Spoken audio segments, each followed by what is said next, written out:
السلام علیکم ورحمۃ اللہ ناظرین، آج ہمارے لیے بہت خوش قسمتی کا یہ باعث دن ہے کہ آج ہمارے پاس حضرت پیر سید مظہر سعید شاہ صاحب تشریف لائے مظفر آباد سے ایک طویل سفر کر کے یہ ہمارے پاس تشریف لائے ماشاءاللہ ہارون آباد کے اندر۔ ہم سب سے پہلے ان کو اس دھرتی کے اوپر خوش آمدید کہتے ہیں، ویلکم کرتے ہیں۔ شاہ صاحب کے ایک بہت روزے کی حالت میں اتنا طویل سفر کر کے آنا ہمارے لیے یہ بہت نعمت غیر مترقبہ ہے، اور شاہ صاحب ماشاءاللہ وزیر اطلاعات بھی ہیں آزاد کشمیر کے، اور ماشاءاللہ اس حوالے سے بھی ان سے گفتگو ہوگی کشمیر کے موضوع کے اوپر بھی اور فلسطین کے موضوع کے اوپر بھی، اور انشاءاللہ کچھ اور سوالات بھی ہم ان سے کریں گے۔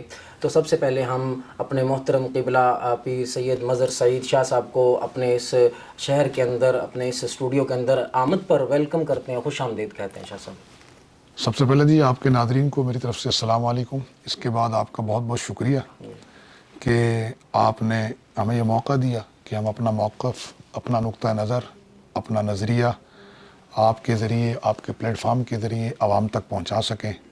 ظاہر ہے یہ رابطے کی دنیا ہے، اور ایک داعی کے لیے بہت ضروری ہے کہ اس کی آواز، اس کی فکر، اس کا نظریہ وہ لوگوں تک پہنچے، اور فی زمانہ یہ ذرائع ہیں۔ اس پر میں آپ کا مشکور ہوں کہ آپ نے یہ موقع دیا ہمیں، بہت شکریہ آپ حضرات کا۔ شاہ صاحب سب سے پہلے آپ یہ بتائیے کہ آپ کا یہ طویل سفر جو آپ رات مظفر آباد سے چلے، مجھے پتہ چلا تو رابطہ ہوا تھا، تو ایک طویل سفر آپ کا یہ سفر کیسا رہا، مشقت بھرا؟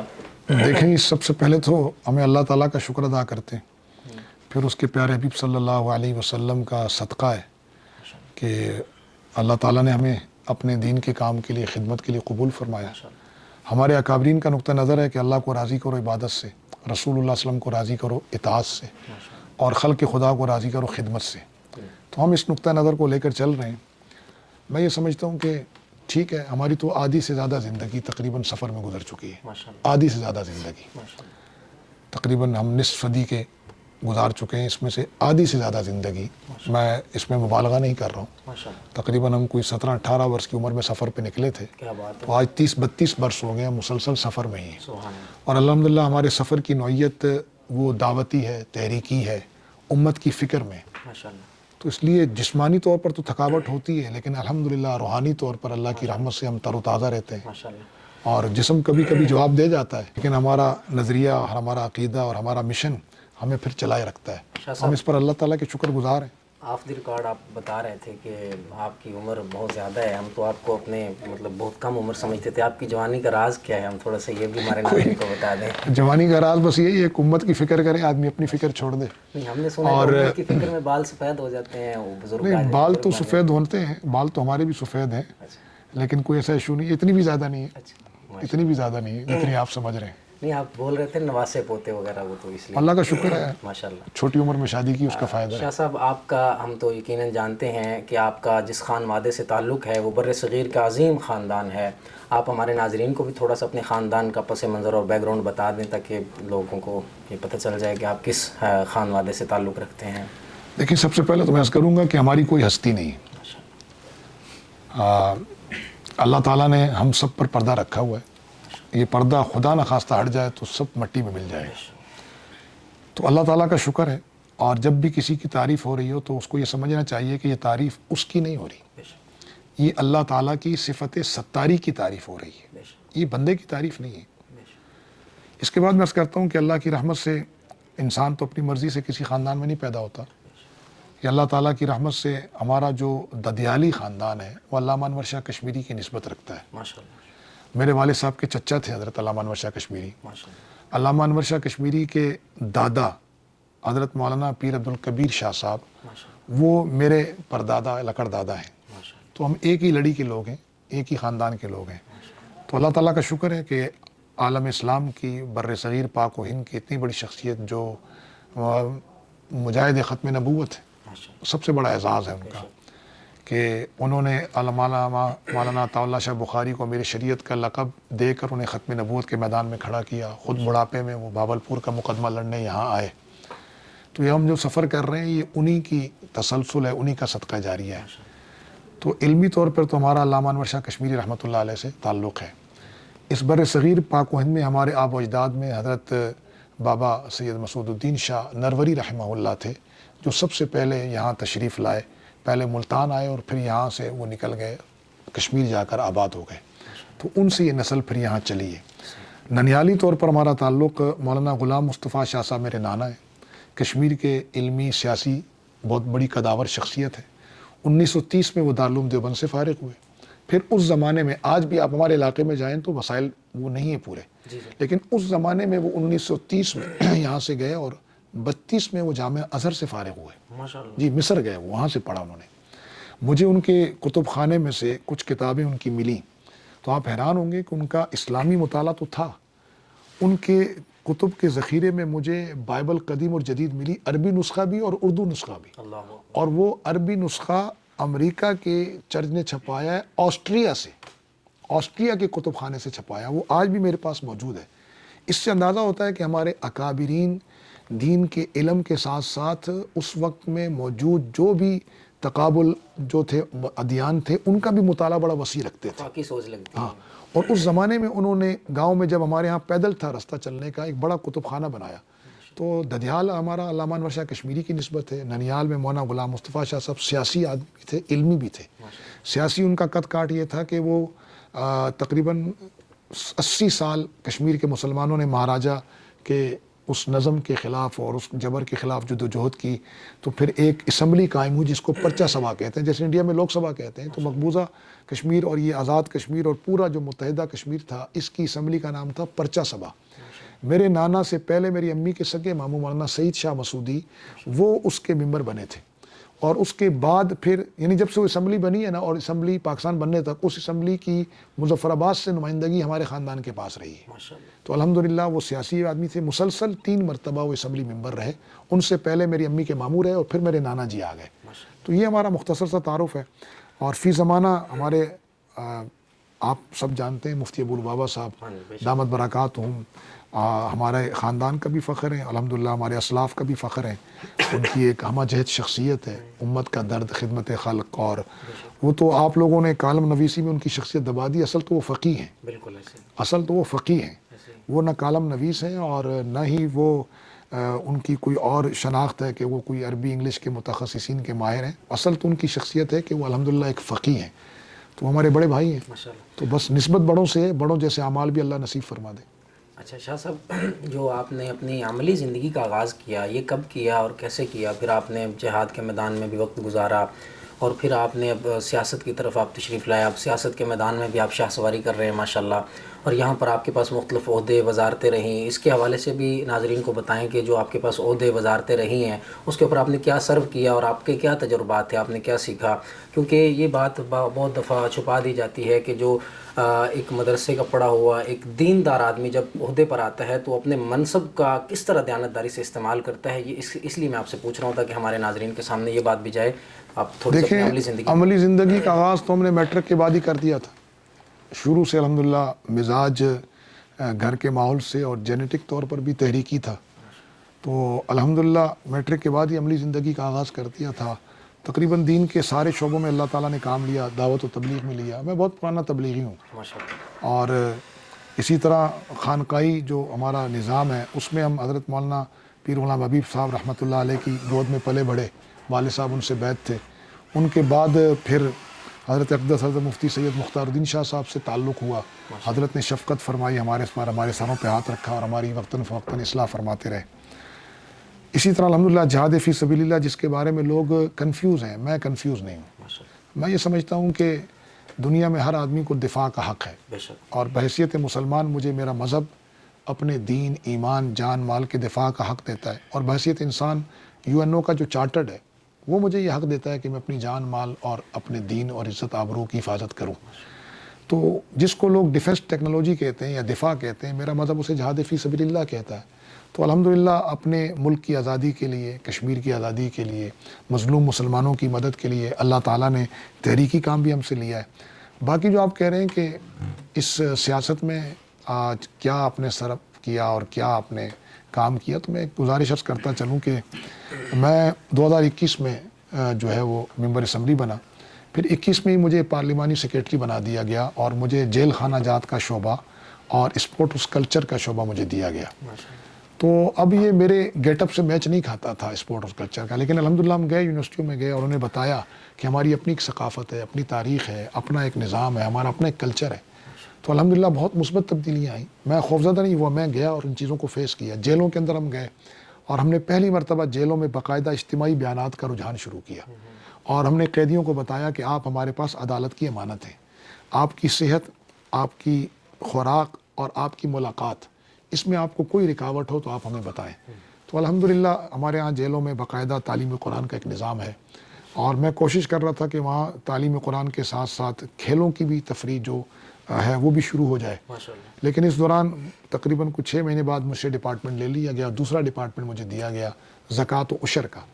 اس میں بڑے مسائل تھے, مطلب تقریباً آدھی رقم جو ہے وہ انتظامی اخراجات میں ہو جاتی تھی. تو میں نے اس وقت کے وزیر اعظم سے بھی کہا اور موجودہ وزیر اعظم سے, اور الحمدللہ ہم نے اس پورے نظام کو بدل دیا.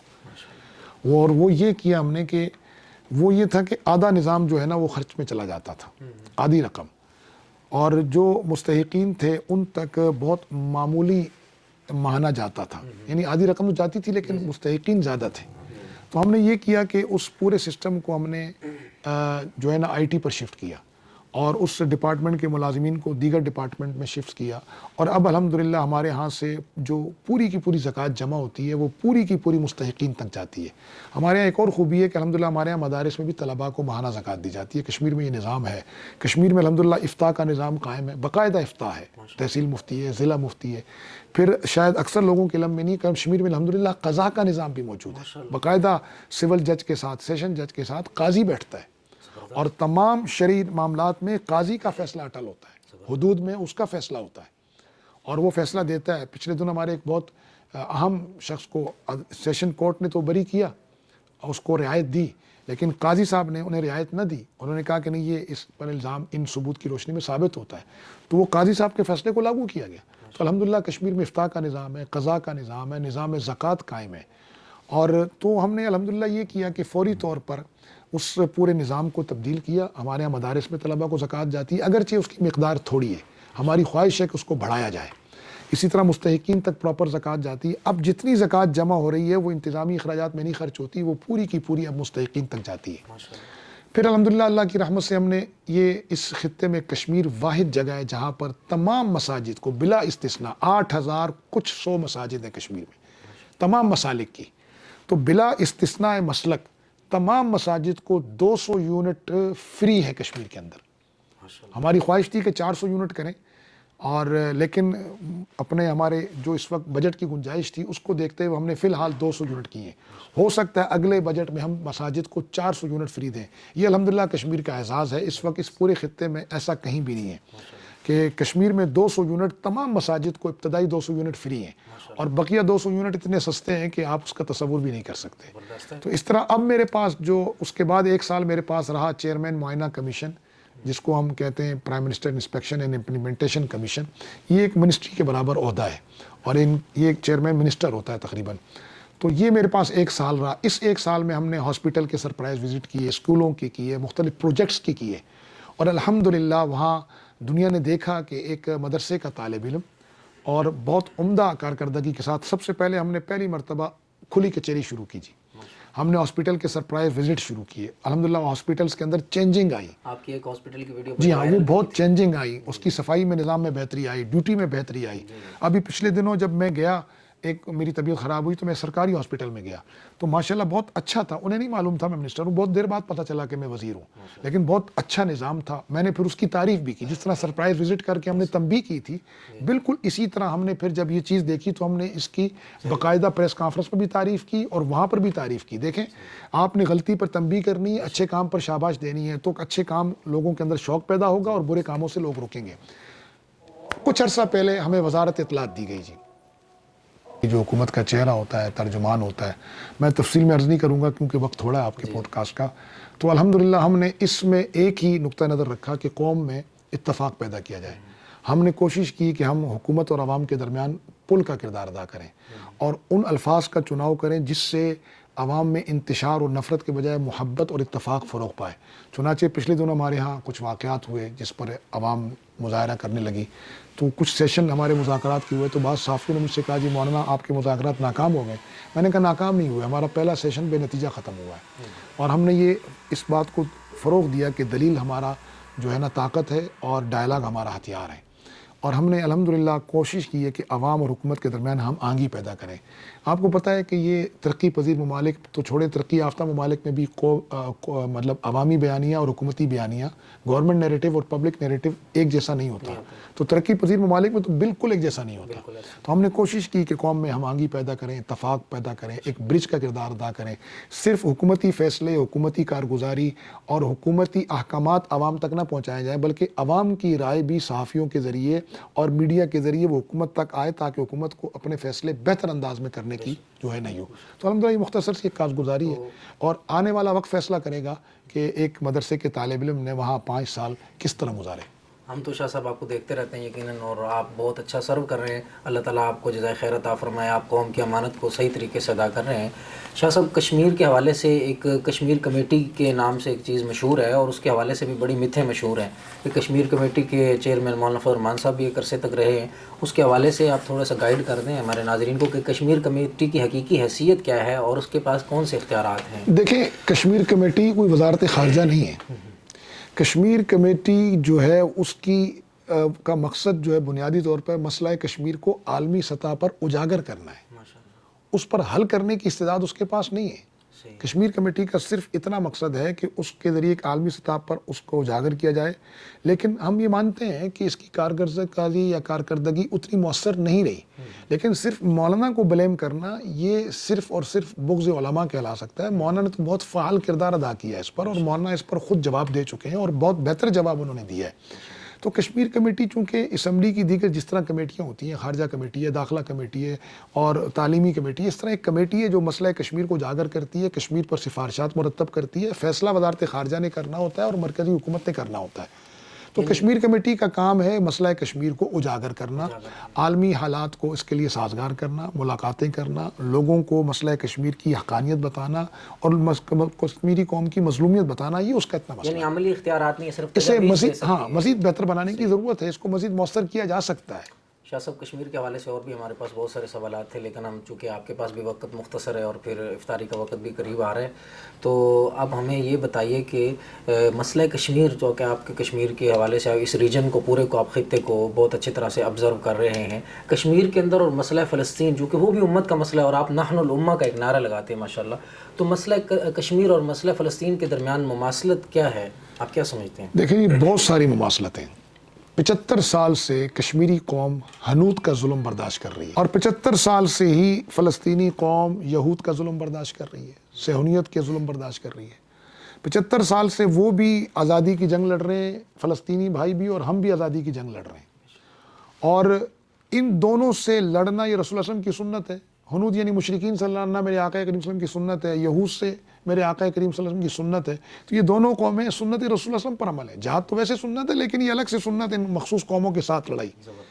پھر ان دونوں قوموں نے ابھی تک جبر کے سامنے ہتھیار نہیں ڈالے، اور یہ وقتاً فوقتاً اپنی آزادی کی تحریک کے اندر اپنا لہو شامل کرتے ہیں. میں یہ سمجھتا ہوں کہ قضیہ کشمیر اور قضیہ فلسطین ایک قضیہ ہے، اور امت کو اس قضیے پر نوٹس لینا چاہیے، عالمی جو ہے برادری کو نوٹس لینا چاہیے، کیونکہ ایک سے جنوبی ایشیا کا امن وابستہ ہے اور دوسرے قضیے سے وہ مشرق وسطیٰ کا امن وابستہ ہے. اگر مظلوم کو سکون سے نہیں رہنے دیا جائے گا تو دنیا میں ظالم بھی سکون سے نہیں رہے گا. آپ دیکھیں دنیا میں دوہرا پیمانہ انصاف کا، مشرقی تیمور کا ایشو ہوتا ہے، اس تیمور کا تو وہ کچھ عرصے میں حل کر لیا جاتا ہے. جنوبی سوڈان کا ایشو ہوتا ہے، کچھ عرصے میں حل کر لیا جاتا ہے. فلسطین کا قضیہ اور کشمیر کا قضیہ 75 سال سے ہے، اور یہ امت مسلمہ کا انتہائی جو ہے 75 سال پرانا زخم ہے. اور اس وقت جو کچھ دنیا کے سامنے ہوا، اب تو گوگل کا زمانہ ہے، میڈیا کا دور ہے، کسی سے ڈھکا چھپا نہیں ہے. کشمیر میں مودی کا ظلم کسی سے ڈھکا چھپا نہیں ہے. گجرات کے قصائی نے 2019 میں ان کے بنیادی حقوق سلب کر لیے اور پھر اس کے جو ہے خصوصی حیثیت کو ختم کیا، اور اب وہ مزید اپنے عزائم کا اظہار کر لیں. لیکن وہ یہ بھول گئے ہیں کہ کشمیری کسی بھی صورت میں اپنی جد و جہد سے پیچھے نہیں ہٹیں گے، وہ اپنی آزادی کی منزل کو پا کر رہیں گے. وہ کہہ رہے ہیں جی ہم نے کشمیر کی حیثیت بدلی ہے اور اب اس کو کوئی تبدیل نہیں کر سکتا، لیکن ہم انہیں پیغام دینا چاہتے ہیں کہ آپ کشمیر کا نام بدلیں، اس کی حیثیت بدلیں. یہ تو آنے والا مستقبل آپ کو بتائے گا کہ انشاءاللہ ہندوستان کا جغرافیہ بدلے گا. اسی طرح قضیہ فلسطین پوری دنیا کے سامنے وہ مظالم سب کے سامنے آئے ہیں، نہ اسپتال محفوظ، نہ مساجد، نہ عبادت خانے، نہ بوڑھے، نہ جوان، نہ عورتیں، نہ بچے، کوئی محفوظ نہیں ہے. تو یہ ایک قضیہ ہے, اس پر عالمی برادری کو بھی نوٹس لینا چاہیے, امت مسلمہ کو بھی اس قضیے پر ایک ہونا چاہیے. جب تک ہم امت نہیں بنیں گے یہ قضیے حل نہیں ہوں گے. شاہ صاحب جیسے آپ نے کہا کہ قضیہ حل کرنے کے لیے تو عملی اقدامات بھی کرنے چاہیے اور ہونے چاہیے, تو آپ تو چونکہ جو سنجیدہ حلقے ہیں, جو مقتدرہ ہے, اس کے ساتھ ملتے جلتے بھی ہیں, تو کشمیر کی آزادی کے حوالے سے کوئی سنجیدہ کوششیں بھی ہوتی رہی ہیں, کیونکہ پاکستان کی پالیسی میں کبھی کبھی چینج آتے رہے ہیں اس حوالے سے, تو اب بھی کوششیں ہو رہی ہیں اس حوالے سے, آپ کیا دیکھیں میں ایک چھوٹی سی گزارش آپ سے عرض کروں کہ قوموں کی جو آزادی ہے نا, جی اس کے اندر عروج و زوال آتا رہا ہے, اپ اینڈ ڈاؤن آتا ہے. تو کشمیر کی تحریک کے اندر بھی آیا ہے. بدقسمتی سے کچھ عرصے سے کشمیر کی تحریک کو بالکل جو ہے نا وہ تقریباً بھلا دیا گیا تھا. لیکن میں اب سمجھتا ہوں کہ ہماری موجودہ قیادت, ہماری سیاسی قیادت, ہماری عسکری قیادت, وہ اس بات کا ادراک کر چکی ہے کہ انڈیا ظلم و ستم سے باز نہیں آئے گا.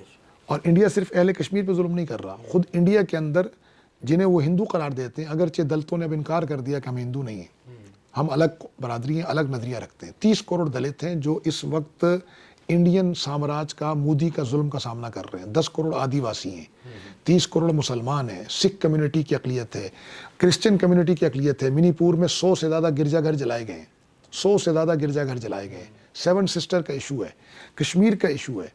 تو اس وقت اس نے اپنا ایک جمہوری چہرہ رکھا ہوا ہے مکر کے ساتھ. بہت جلد انشاءاللہ یہ چہرہ دنیا سے ہٹے گا اور کشمیریوں کا خون رنگ لائے گا.